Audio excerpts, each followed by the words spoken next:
Once upon a time, in a land far, far away that had no name, there was a noble family. The noble had a beautiful wife, and with her bore many beautiful children. And while it could be argued that all of their children were special in their own way, none were more special and unique than little Larry, the littlest and youngest of the lot.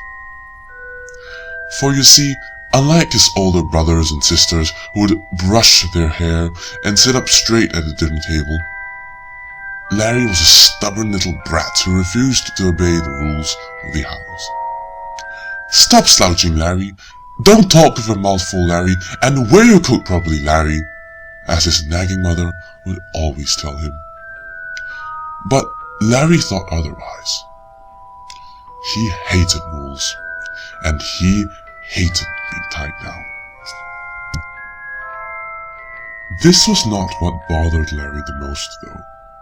What really bothered him the most was his parents' absolute disgust at his passion for adventure. For you see, deep down in his heart, Larry was an adventurer who wanted so much to explore and discover new places and things.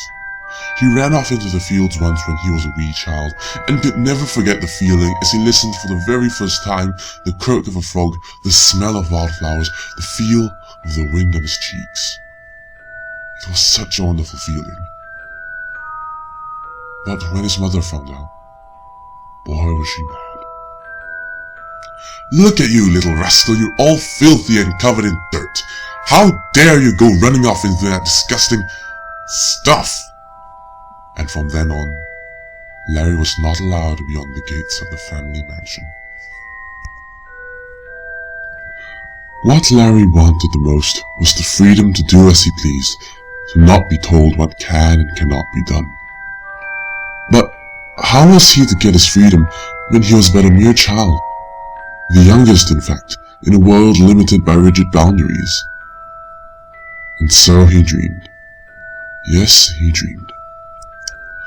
Every day Larry would sit under his favorite tree in the garden and dream up all sorts of exciting adventures, fit for a young boy such as himself, ripe with imagination and excitement.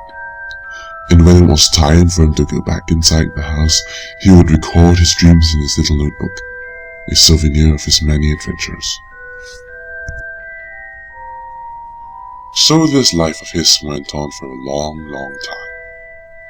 And when Larry's home tutors began complaining to his mother that he was always nowhere to be found, Larry's mother went snooping around and finally caught on to Larry's dreaming tree and his little notebook.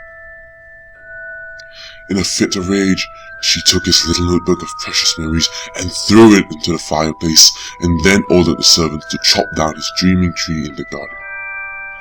"Maybe that will teach you, little brat, to attend your classes instead of lazing around," she shrieked. But Larry was devastated. His two most prized possessions gone. He was overcome with anger and sorrow. And he ran. "Come back here, you rascal!" But he obeyed her no longer. "Help me catch him!" Still he ran. "Faster! Grab that brat!" Larry ran as fast as his little legs would carry him.